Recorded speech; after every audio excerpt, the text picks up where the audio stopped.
Honours প্রথম বর্ষে ইসলামের ইতিহাস বিভাগের স্পেনের ইতিহাস কোর্সের একটি প্রশ্ন হচ্ছে যে স্পেনের ইতিহাসের উৎসসমূহ আলোচনা করো। এই উৎসসমূহ আলোচনার যে উত্তরটি সেটা এখানে সাজিয়ে আপনাদের দেখানোর চেষ্টা করছি। আপনারা খেয়াল করবেন এবং স্ক্রিন থেকে আপনারা যতটুকু পারেন কিংবা স্ক্রিনশট নিয়ে আপনারা সেটা পড়তে পারেন।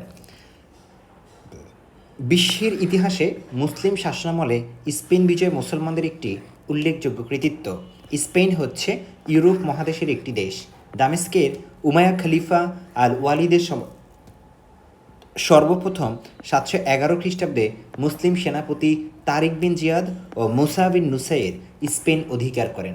এরপর 750 খ্রিস্টাব্দে আব্বাসীয়দের হাতে শাসনামলের পতনের পর উমাইয়া বংশোদ্ভূত খলিফা হিশামের পুত্র আব্দুর রহমান অনেক সাধনার পর 755 খ্রিস্টাব্দের সেপ্টেম্বর মাসে স্পেনের মাটিতে পদার্পণ করেন।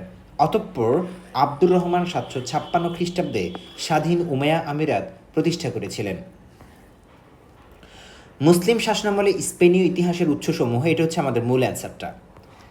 এখানে হিস্পানো আরবীয়দের সংগ্রহ, অর্থাৎ আমাদের যে উৎস, সে উৎসগুলো থেকে হিস্পানো আরবীয়দের যে সংগ্রহ, সেগুলোকে কিন্তু আমরা হচ্ছে স্পেনের ইতিহাসের উৎস হিসেবে ব্যবহার করে থাকি। এখানে বলা হচ্ছে যে স্পেনের ইতিহাস রচনায় হিস্পানো আরবদের অবদান অনস্বীকার্য। হিস্পানো আরবরা ইতিহাস গ্রন্থ, আত্মজীবনী গ্রন্থ, ভূগোল শাস্ত্র, কৃষিবিদ্যা, চুক্তি, বিচার ও আইন বিষয়ক গ্রন্থ লেখায় অত্যন্ত পারদর্শী ছিলেন।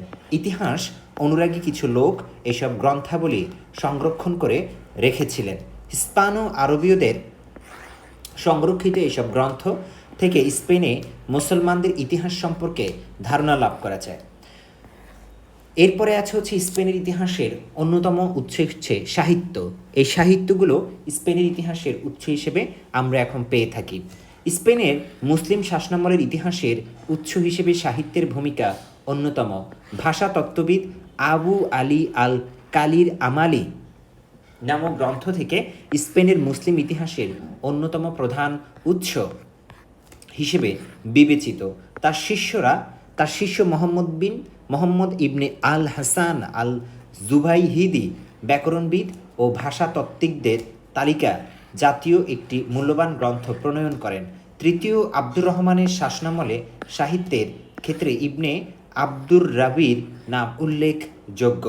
তার ইখত উল ফরিদ নামক মূল্যবান গ্রন্থ থেকে স্পেনের মুসলমানদের বহু উৎস আবিষ্কৃত হয়েছে। সুতরাং বলা যায় যে স্পেনের মুসলমানদের ইতিহাসের উৎস হিসেবে সাহিত্যের ভূমিকা অত্যন্ত গুরুত্বপূর্ণ। শিক্ষা ব্যবস্থা। তৎকালীন স্পেনের শিক্ষা ব্যবস্থা ছিল মুসলমানদের ইতিহাসের অন্যতম উৎস। শিক্ষা ব্যবস্থা থেকে জানা যায় যে স্পেনে প্রাথমিক শিক্ষা থেকে আরম্ভ করে কোরআন, হাদিস, আরবি ব্যাকরণ ও কবিতা স্পেনের প্রায় প্রতিটি লোক লিখতে ও পড়তে পারত। পরবর্তীতে শিক্ষা বিস্তারের ফলে স্পেনের মুসলিম ইতিহাসের বিভিন্ন উৎসসমূহ আমরা সহজেই অনুধাবন করতে পারি। ইতিহাস গ্রন্থ স্পেনের মুসলিম শাসকদের শাসনামলে ইতিহাস চর্চা ছিল অন্যতম বিশেষ দিক। ইতিহাস চর্চায় আন্দালুসীয় মনীষীগণ বিশেষ অবদান রেখে গেছেন। ভূগোল শাস্ত্রে আমরা দেখি যে স্পেনের উৎস হিসেবে ভূগোলবিদরা অসামান্য অবদান রেখে গেছেন। স্পেনের ভৌগোলিক অবস্থান, আবহাওয়া, জলবায়ু প্রভৃতি ক্ষেত্রে কেমন ছিল তা আমরা জানতে পারি। উদ্ভিদবিদ্যা ও চিকিৎসাশাস্ত্র। এই উদ্ভিদবিদ্যা এবং চিকিৎসাশাস্ত্রের ক্ষেত্রে মুসলিম স্পেনের ইতিহাসের উৎস হিসেবে উদ্ভিদবিদ্যা ও চিকিৎসাশাস্ত্রের ভূমিকা যথেষ্ট রয়েছে। জীবনী গ্রন্থ। মুসলিম স্পেনের ইতিহাসের উৎস হিসেবে জীবনী গ্রন্থ অগ্রণী ভূমিকা পালন করে।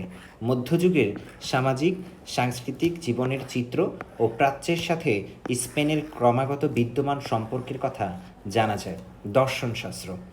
দর্শনশাস্ত্রের মাধ্যমে আমরা স্পেনে মুসলিম ইতিহাসের অনেক উৎস সম্পর্কে জানতে পারি। বিখ্যাত গ্রন্থসমূহ। নিচে উল্লেখযোগ্য গ্রন্থগুলোর কথা বলা হলো।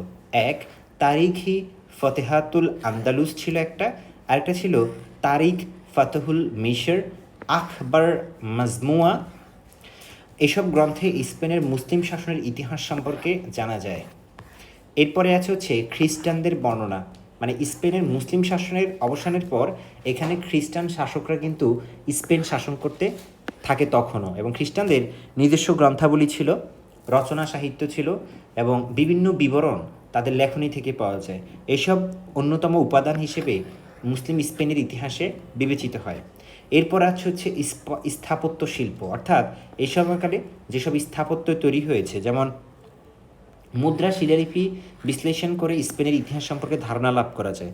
আবার এছাড়াও কর্ডোবার যে জামে মসজিদ রয়েছে এবং বহুবিধ যে অলঙ্করণ রয়েছে সেই জামে মসজিদে, সেটা কিন্তু আজও বিদ্যমান। এছাড়া সেভিলের কাজার ও গ্রানাডার যে আলহামরা প্রাসাদ রয়েছে, এখন কিন্তু মুসলিম স্পেনের ইতিহাসের সাক্ষী হিসেবে এগুলো কিন্তু বিদ্যমান রয়েছে, এবং এই স্থাপত্যগুলো এই মুসলিম স্পেনের ইতিহাসকে ধারণ করছে।